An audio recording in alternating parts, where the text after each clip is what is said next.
इतिहास विषय के ऑनलाइन क्लास में आज आपका एक बार फिर से स्वागत है। आज हम पढ़ेंगे, आज के हमारी क्लास के चर्चा का विषय होगा महाजनपद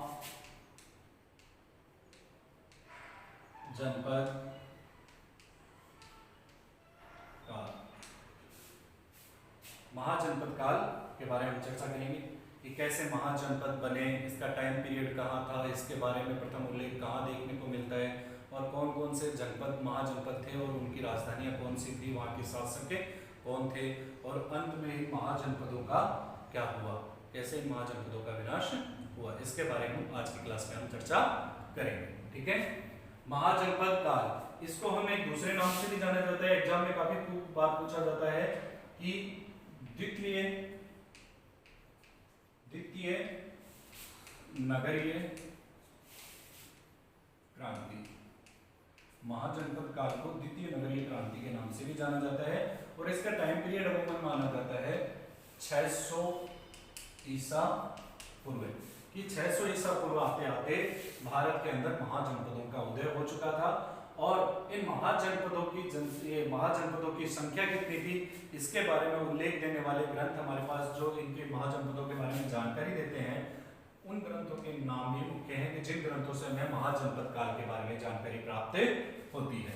जैसे पहला एक जैन ग्रंथ है जिसका नाम है भगवती सूत्र। इसके अलावा एक बौद्ध ग्रंथ भी है जिसका नाम है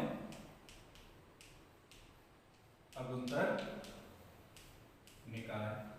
इसके अलावा एक तमिल ग्रंथ भी आता है, तमिल भाषा में लिखा हुआ एक ग्रंथ है जो आपने इतिहास की किताब में पढ़ा होगा, शिल्पादिकार। ये 3 ग्रंथ है जिन ग्रंथों के माध्यम से हमें इन महाजनपदों के बारे में जानकारी प्राप्त होती है। इनमें से शिल्पादिक्रम है, इसके अंदर केवल 3 महाजनपदों का उल्लेख किया गया है, जबकि स्पष्ट रूप से 16 महाजनपदों का उल्लेख या 16 महाजनपदों के बारे में जानकारी देने वाले ग्रंथ 2 ही हैं, जिनमें से एक हो गया भगवती सूत्र जो जैन ग्रंथ है, दूसरा बौद्ध ग्रंथ है अगुंतर निकाय। इन दोनों ग्रंथों के अंदर 16 महाजनपदों के बारे में हमें स्पष्ट रूप से बताया गया, उनकी सारणी हमें दी गई है। ठीक है, तो हमें क्वेश्चन पूछा सकता है कि किस जैन ग्रंथ के द्वारा हमें 16 महाजनपदों या महाजनपद काल के बारे में पता चलता है, तो वह भगवती सूत्र। बौद्ध ग्रंथ के बारे में पूछा जाएगा तो वो हो गया अगुंतर निकाय। और कोई तीसरा भी नाम पूछ ले कि 16 महाजनपदों के बारे में जानकारी उपलब्ध कराने वाले ग्रंथ निम्न में से नहीं है, अगर ये तीनों दे दें तो ये तीनों होंगे, इसके अलावा कोई एक और कोई दूसरा ग्रंथ होगा उसके अंदर इनके बारे में जानकारी नहीं होगी। ठीक है, इस प्रकार से हमें ये जानकारी प्राप्त होगी। इसमें हम फिर से समझते हैं कि 600 ईसा पूर्व आते आते भारत के अंदर कितने महाजनपद बन चुके थे? 16। कितने बन चुके थे? 16। ठीक है, अब इसको द्वितीय नगरीय क्रांति क्यों कहा जाता है? आपके मन में सवाल होगा कि प्रथम नगरीय क्रांति कौन सी थी? तो ये बहुत इजी सा क्वेश्चन है कि प्रथम नगरीय क्रांति कहा जाता है सिंधु घाटी सभ्यता को। इसको कहा जाता है सिंधु घाटी सभ्यता को, क्योंकि इस सभ्यता के अंदर जो अमूमन हमें स्थान प्राप्त हुए हैं वो बड़े बड़े नगर ही प्राप्त हुए, ना कि ग्राम। बड़े बड़े क्या प्राप्त हुए हैं? नगर प्राप्त हुए हैं, इसलिए सिंधु घाटी सभ्यता को प्रथम नगरीय क्रांति भी कहा जाता है। अब क्या होता है कि सिंधु घाटी सभ्यता का पतन होता है। सिंधु घाटी सभ्यता के पतन के बाद में जो भारत में नई सभ्यता स्थापित होती है, हमारे यहाँ पर जो नई सभ्यता स्थापित होती है उसका नाम था वैदिक सभ्यता। कौन सी सभ्यता? वैदिक सभ्यता। ठीक है, ये वैदिक सभ्यता थी कैसी? ग्रामीण। कैसी सभ्यता थी? ग्रामीण सभ्यता थी। सिंधु घाटी नगरीय थी और वैदिक सभ्यता कैसी थी? ग्रामीण। तो यहाँ पर जो प्रथम नगरीय सभ्यता थी उसका विनाश हो जाता है, उसके स्थान पर कौन सी सभ्यता आती है? ग्रामीण। और ये ग्रामीण सभ्यता ही आगे चलकर इस ग्रामीण सभ्यता से आकर फिर से बड़े बड़े महाजनपद स्थापित होते हैं, नगर स्थापित होते हैं महाजनपद काल में, इसलिए इस महाजनपद काल को द्वितीय नगरीय क्रांति भी कहा जाता है। ठीक है, अब जैसे देखो वैदिक कालीन जो वैदिक सभ्यता के जनक किसको माना जाता है? आर्य को। इनको माना जाता है? आर्यों को माना जाता है। आर्य प्रारंभ में आए तो वो कहां पर रहते थे? कबीलों में। कहां पर रहते थे? कबीलों में रहते थे, वो कबीले बनाकर रहते थे। कबीलों से जब उनका विस्तार हुआ तो उन्होंने क्या बनाए? गांव बनाए, और गांव से उन्होंने क्या बनाए? जन बना लिए। जन से उन्होंने क्या बनाए, जनपद, और इन्हीं जनपदों, ठीक है, लगभग 800 ईसा पूर्व तक आते आते यही जनपद थे। इन्हीं जनपदों ने क्या किया, इनके अंदर कुछ ऐसे शासक हुए, राजा हुए, जो साम्राज्यवादी विस्तार का, जो साम्राज्यवादी नीति का, जो साम्राज्यवाद का विस्तार करना चाहते थे, उस नीति का पालन करना चाहते थे। तो उन्होंने अपने आस पड़ोस के जनपदों को जीतना शुरू कर दिया। इस तरह से एक होड़ हो गई, सभी जनपद अपने आप को शक्तिशाली बनाने लगे और इन जनपदों का धीरे धीरे विनाश होने लगा, मतलब एक जनपद दूसरे पर अधिकार करने लगा। और 600 ईसा पूर्व आते आते भारत के अंदर जो जनपद थे वो जनपद समाप्त होकर क्या बन गए, 16 बड़े महाजनपदों का उन्होंने रूप ले लिया। बाकी सारे जनपद समाप्त हो गए और 16 जनपद थे जिन्होंने आस पड़ोस के राज्यों को जीता और 16 महाजनपदों का उन्होंने निर्माण कर लिया। ठीक है, ये था हमारे महाजनपद का जो प्रारंभिक इतिहास है। इनके बारे में जो छोटे छोटे क्वेश्चन पूछते हैं, पहला क्वेश्चन ये होता है कि महाजनपद काल का प्रारंभ कब होता है, तो हम बता सकते हैं 600 ईसा पूर्व।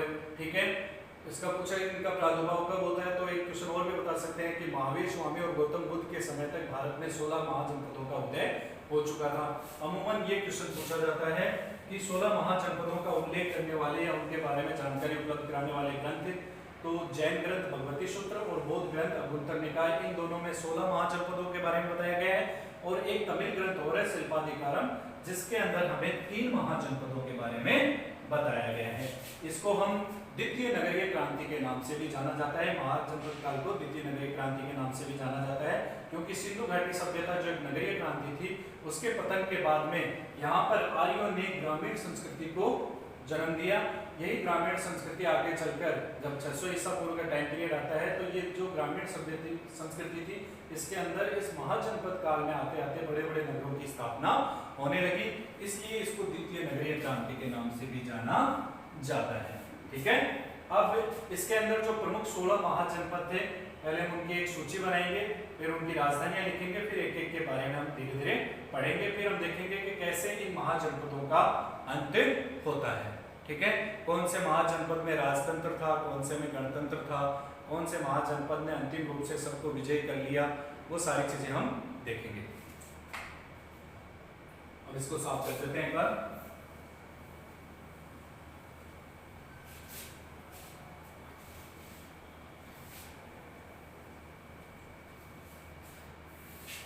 पहले सभी महाजनपदों के नाम लिख लेते हैं, फिर उनकी राजधानी लिख लेते हैं।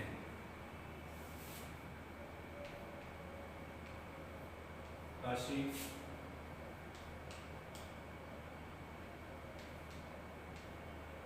कौशल, सुरसेन हो गया,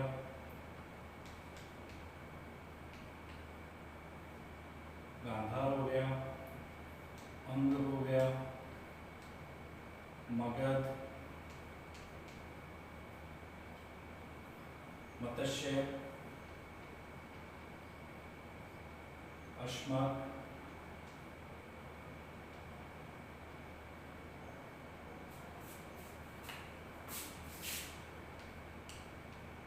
कुरु,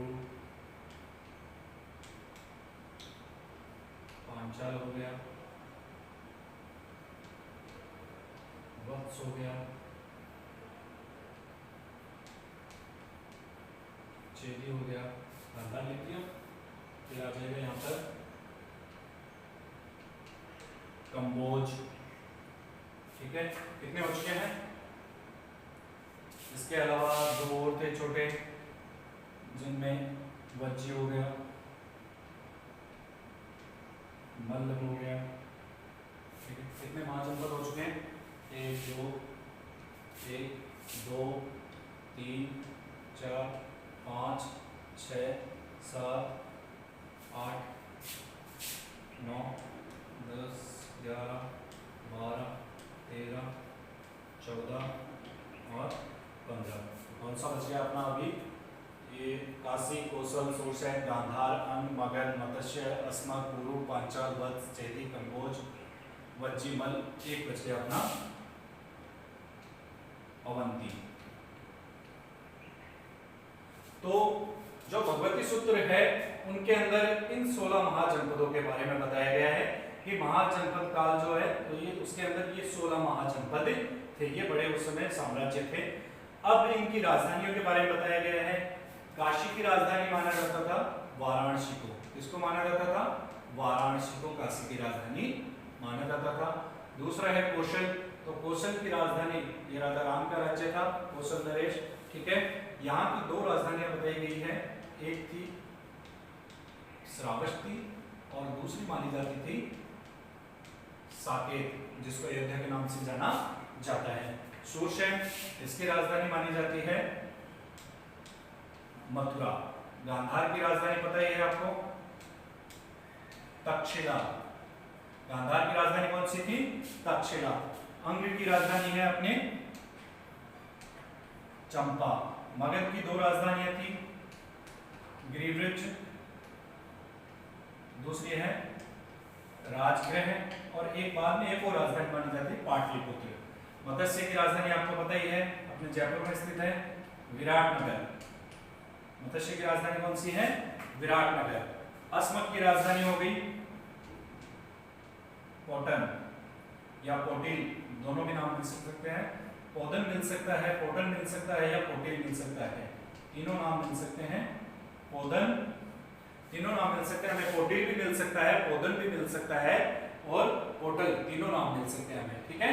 ये इसकी राजधानी होगी। कुरु, ये कौरवों का राज्य था, इसकी राजधानी थी इंद्रप्रस्थ। इसकी राजधानी कौन सी थी? इंद्रप्रस्थ। अपना आ गया पांचाल। पांचाल की भी दो राजधानियां थी, एक हो गई अहिछत्रपुर। कौन सी हो गई? अहिछत्रपुर। और दूसरी इसकी राजधानी वत्स आ गया, वत्स की राजधानी होगी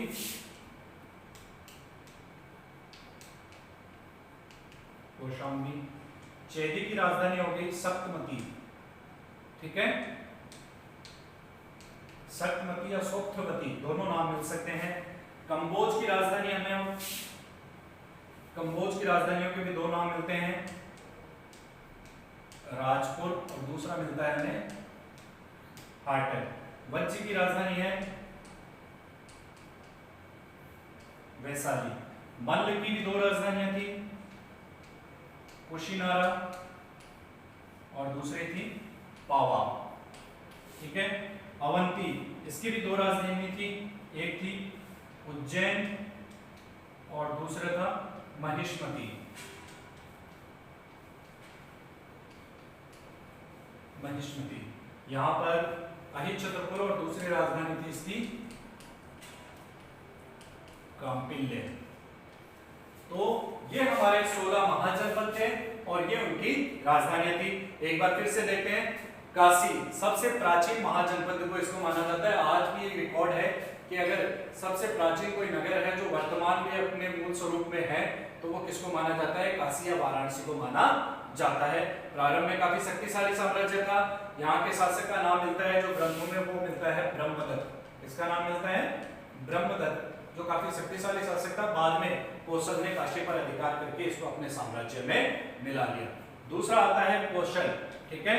कौशल नरेश मशनजेत, ठीक है। ये श्री राम का वंश है, ठीक है। इसके प्रारंभिक महात्मा बुद्ध के समय इसकी राजधानी कौन सी थी? श्रावस्ती। और इसकी दूसरी राजधानी मानी जाती है साकेत, जो वर्तमान में अयोध्या है, सरयू नदी के किनारे स्थित है, जिसको अयोध्या के नाम से, वर्तमान में अयोध्या के नाम से जाना जाता है। तीसरा है शूरसेन, ये यदुवंशियों का यहाँ पर शासन था, ठीक है, जिसमें हमने जिसकी राजधानी मिलती है अपने को मथुरा, जो वर्तमान का वृंदावन और ये ब्रज क्षेत्र है, इसको शूरसेन साम्राज्य माना जाता है। और भगवान कृष्ण को इसी से संबंधित माना जाता है। भगवान कृष्ण किससे संबंधित है? शूरसेन साम्राज्य के नाम से जाना जाता है। इसकी राजधानी मथुरा, और यूनानी ग्रंथों में इसकी राजधानी शौरसेनोई के नाम से, इसकी राजधानी जो मथुरा है उसको मैथोरा, और इसकी जो शौरसेन साम्राज्य है इसको शौरसेनोई नाम से जाना जाता है, ठीक है।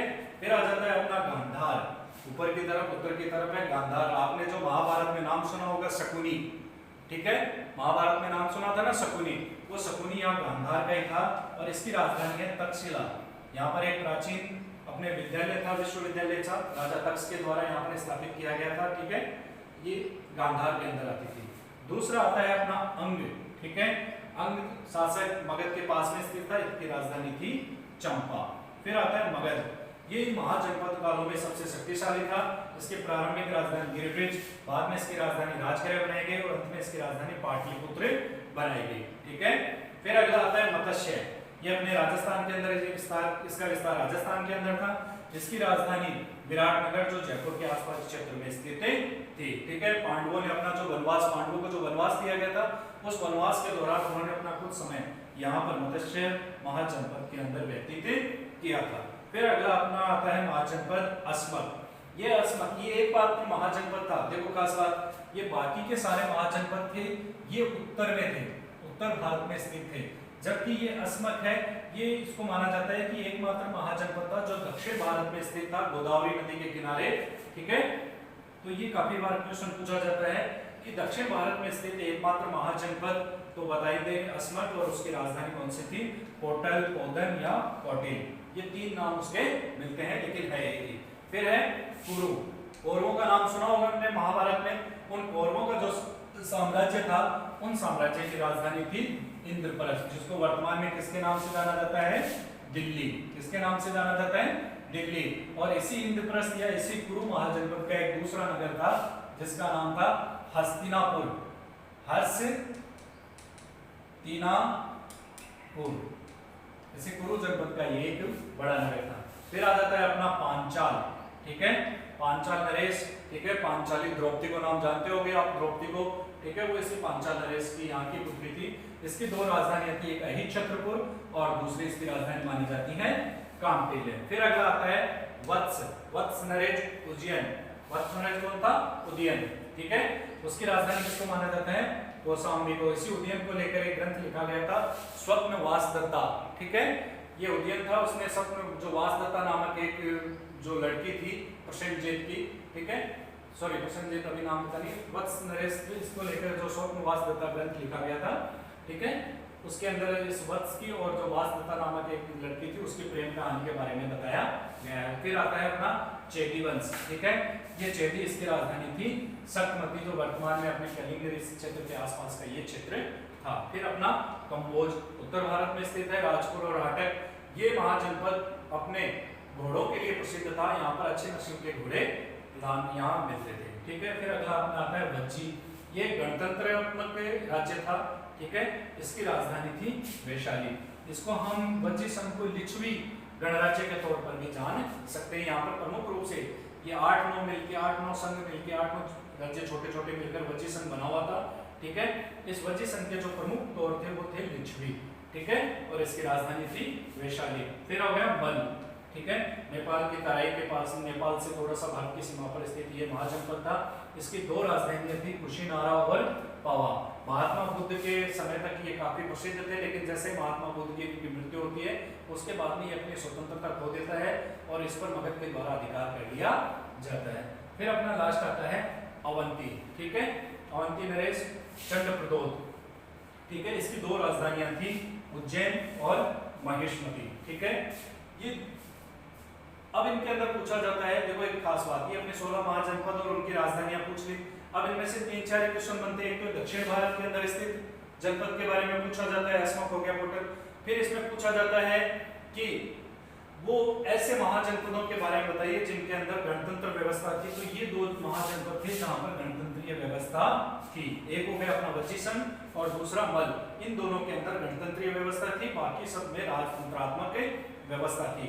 फिर पूछा जाता है कि महाजनपद काल के 4 शक्तिशाली महाजनपदों के बारे में बताइए। तो महाजनपद काल के 4 शक्तिशाली महाजनपद थे वत्स, कौशल, मगध और अवंती। ये 4 शक्तिशाली महाजनपद थे। ठीक है, फिर इन महाजनपदों के अंदर भी जो शासक हुए, ठीक है, इन महाजनपदों के शासक थे, उनमें कुछ ऐसे शासक हुए जिनकी साम्राज्य विस्तार की आकांक्षाएं प्रबल रूप से जोर खाने लगी। उनको लगने लगा कि मैं अपने साम्राज्य का विस्तार करूं, एक बड़ा साम्राज्य स्थापित करूं। तो वो एक दूसरे पर अधिकार करने का प्रयास करने लगे और इसी प्रयास में सबसे अंतिम रूप में जो सफल होता है वो होता है मगध। कौन होता है? मगध। मगध और अवंती, मगध और अवंती ये दोनों एक जैसे ही प्रदेश थे। इन जितने भी महाजनपद थे, इन महाजनपदों में केवल एक मगध और दूसरा अवंती प्रदेश था जहां पर लोहे की पर्याप्त मात्रा थी, यहाँ पर लोहे की पर्याप्त खदानें थी, ठीक है। लेकिन भाग्य मगध के साथ रहा। मगध के जो शासक थे, उत्तराधिकारी थे इनके राजाओं के, वो योग्य निकले और उन्होंने अंत में इन सभी 15 महाजनपदों को जीतकर एक विशाल साम्राज्य की स्थापना कर ली, जो साम्राज्य प्रसिद्ध हुआ मगध साम्राज्य के नाम से। कौन से नाम से? मगध साम्राज्य के नाम से प्रसिद्ध होता है। इस प्रकार इन सभी महाजनपदों को जीतकर मगध जो महाजनपद था उसने एक विशाल साम्राज्य की स्थापना कर ली। तो ये अपना आज का टॉपिक था महाजनपद काल। एक बार फिर से देख लेते हैं। महाजनपद काल टाइम पीरियड इसका 600 ईसा पूर्व आ जाता है। जानकारी देने वाले ग्रंथ इसके आ जाते हैं भगवती सूत्र, अगुंतर निकाय और एक शिल्पादि कारम। इन 3 ग्रंथों के माध्यम से हमें इनके बारे में जानकारी प्राप्त होती है।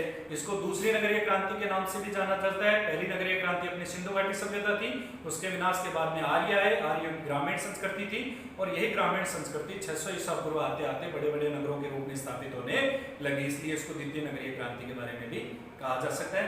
फिर अपने 16 महाजनपद थे, जिसके अंदर अपना हो गया काशी, कौशल, सुरसेन, गांधार, अंग, मगध, मत्स्य, अस्मत, कुरु, पांचाल, वत्स, चंडी, कंबोज, वज्जी, मल, अवंती। और इनकी राजधानियां थी वाराणसी। कौशल की 2 राजधानियां थी, श्रावस्ती और साकेत। साकेत को सरयू नदी के किनारे थी, उसको अयोध्या के नाम से भी जाना जाता है। सुरसेन, इसकी राजधानी मथुरा थी, ठीक है। भगवान कृष्ण इसी वन से संबंधित थे, इसी जनपद महाजनपद से संबंधित थे। अगला अपना आता है गांधार, इसकी राजधानी तक्षशिला थी। तक्षशिला एक प्राचीन समय का महत्वपूर्ण विश्वविद्यालय था, ठीक है, जहां पर देश विदेशों से शिक्षा प्राप्त करने के लिए आते थे। फिर है अंग, अंग की राजधानी चंपा। मगध जो एक शक्तिशाली महाजनपद बन के उभरा, जिसकी राजधानी गिरब्रिज और राजगृह थी। मत्स्य जनपद, इसकी राजधानी विराटनगर थी। पांडवों ने भी अपने वनवास के समय यही मत्स्य महाजनपद में ही अपना कुछ समय व्यतीत किया, ज्ञातवास व्यतीत किया था उन्होंने। अस्मत, इसकी राजधानी पोटल, पोटिलिया, पोदन, 3 नाम मिलते हैं, कोई भी लिख सकते हो आप, ठीक है। ये एकमात्र महाजनपद था जो दक्षिण भारत में गोदावरी नदी के किनारे स्थित था। बाकी सारे महाजनपद ऊपर की तरफ थे, ठीक है। ये दक्षिण की तरफ एकमात्र था। फिर अगला आ जाता है पूर्व, जो कौरवों का महाजनपद था।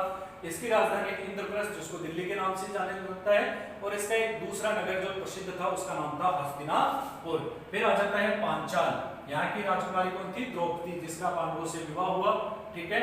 यहाँ की 2 राजधानियां थी, अहिचंद्रपुर और दूसरी राजधानी इसकी थी कांपिल्य। मतलब 2 भागों में बटा हुआ था, दोनों की अलग अलग इसकी राजधानियां थी। फिर आ जाता है वत्स। यहाँ का राजा उदयन काफी प्रसिद्ध था। यहाँ की राजधानी कौन सी होगी? कौशाम्बी। उदयन भगवान बुद्ध का भी परम शिष्य था, ठीक है। आपने एक नाटक सुना होगा स्वप्नवास दत्ता। उस स्वप्नवास दत्ता में वत्स नरेश उदयन की और सुहास दत्ता की प्रेम कहानी के बारे में उल्लेख किया गया है। फिर आ जाता है चेदी, इसकी राजधानी है शक्तमती। कौन सी राजधानी है? शक्तमती। अगला कंबोज, इसकी राजधानी राजपुर और फाटक, ये अपने घोड़ों के लिए प्रसिद्ध था। वज्जी, ये एक गणराज्य था, इसकी राजधानी वैशाली थी। इसके अंदर 8-9 गणराज्य मिलकर इसको एक महाजनपद का रूप देते थे। फिर अगला आ जाता है मल, ठीक है। इसके भी 2 भाग बटी है, 2 भागों में बटा हुआ था, कुशीनारा और पावा। भगवान बुद्ध की मृत्यु के बाद में इसको भी, इसकी स्वतंत्रता समाप्त हो जाती है, इसको भी अन्य महाजनपद अपने अधीन कर लेते हैं। सबसे लास्ट में है अवंती, इसकी भी 2 राजधानियां थी, उज्जैन और महिष्मती। तो इस प्रकार के अपने महाजनपद थे और इनकी ये राजधानियां थी, ठीक है। अब इनमें सबसे अंतिम में क्या होता है? इनमें साम्राज्यवादी विस्तार की नीति अपनाई जाती है, सभी एक दूसरे को जीतने का प्रयास करते हैं और इनमें सबसे अंत में सफलता प्राप्त होती है मगध को। मगध को सफलता प्राप्त होती है उसकी भौगोलिक स्थिति के कारण और लौह की पर्याप्त मात्रा के कारण। लौह 2 ही जगह मिलते थे, मगध में और अवंती में, ठीक है। लेकिन अवंती के जो शासक है अंतिम समय वो अयोग्य निकले, इसलिए मगध के द्वारा अवंती पर अधिकार करके अवंती को अपने अधीन में ला लिया जाता है और इस प्रकार मगध के द्वारा इन बाकी बचे हुए 15 महाजनपदों को अपने अधीन मिलाकर एक बड़े साम्राज्य की, भारत के अंदर एक महत्वपूर्ण साम्राज्य का विस्तार किया जाता है, जिसका नाम है मगध साम्राज्य, ठीक है। अब इस मगध साम्राज्य के बारे में हम आगे क्लास में पढ़ेंगे, ठीक है। धन्यवाद।